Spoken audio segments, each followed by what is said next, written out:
it has been my privilege to see how extraordinary clinical excellence, along with compassion, innovation, technology, and teamwork, how all of them come together to save a life. So just what Dr. Pramod said, this 28-day-old girl came to us. Parents were hassled because one of a kind, one of the rarest, tissue cancers, infantile fibrosarcoma, which is one of the rarest in the world. And they were turned away from many places. Wherever they went, people said amputation will be required, you may be prepared for mortality.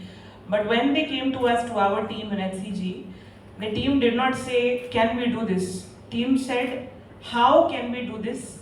Not just to save her life, but to give best quality of life after saving life. And that is the approach and that is the ethos of work at HCG. Of course, adding to what Dr. Pramod already said, what followed was a multidisciplinary team going through the case, examining the child and sitting together to make the entire treatment protocol very personalized for the child. So we have ortho-onco team led by Dr. Pramod, an interventional radiologist, pediatric oncologist, onco-imaging specialists, geneticists, oncopathologists, rehab experts, nurse practitioners.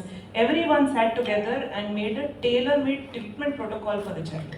And that is very foundation of what HCG is built on. That we don't do cookie cutter A, B, C, which is what they were told in all other places.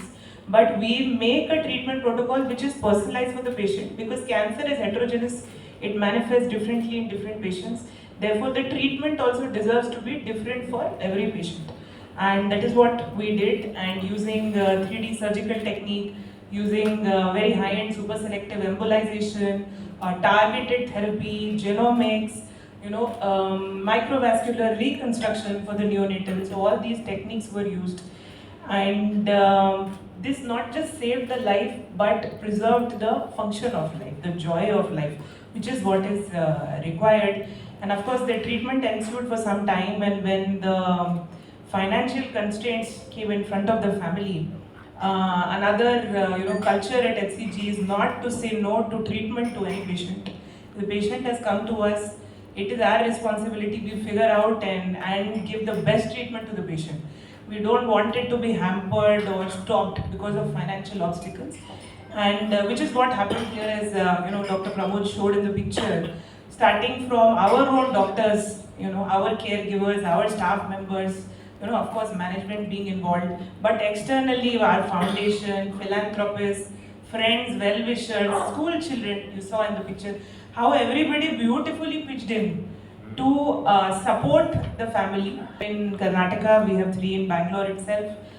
Given our footprint and our wide presence across the country, we have data stating every 8th cancer patient in the country gets treated in one of the HCG hospitals. But whether we treat 1 patient or 1,000 or 1 million or 10 million, our way of treating the patient is the same, which is high-end, personalized, multidisciplinary care, tailor-made to the cancer that is for that particular patient. So very precise, very personalized for all the patients that are coming to HCG to ensure best clinical outcome as well as best quality of life after they recover. So keeping everything in mind, and we look for. If I ask something that's in my mind, number 2, when you ask the duration of surgery, it is almost a week, 1 full week in multiple stages. Because a child can take 6, 7 hours, 8 hours anesthesia, it can go on. So that is also a super important. I have to speak to the anesthetist. So he took to the Dr. Sunil is there. He planned it. So that is also very planned. It's like 1 day anesthesia, but no. Even he has to know the story of 1 week, because the drug which goes inside has to go out of the body for the child. Also, number of very unique cases. And the reason why consultants like him and senior doctors are choosing to do this in HCG is because there is a multidisciplinary team that is involved right from the start. It's not like when the surgeon reaches a crisis point, they take intervention on the spot. So from the start itself, what Dr. Pramod described is he involved all the clinicians, pediatric oncologists, intensivists, anesthetists, interventional radiologists. So they were all, involved from the start, knew about the case, had context. So come what may, push comes to shove, everyone is aware, alert and synchronized. So it is seamless teamwork, which is what gives a lot of confidence. Also, coming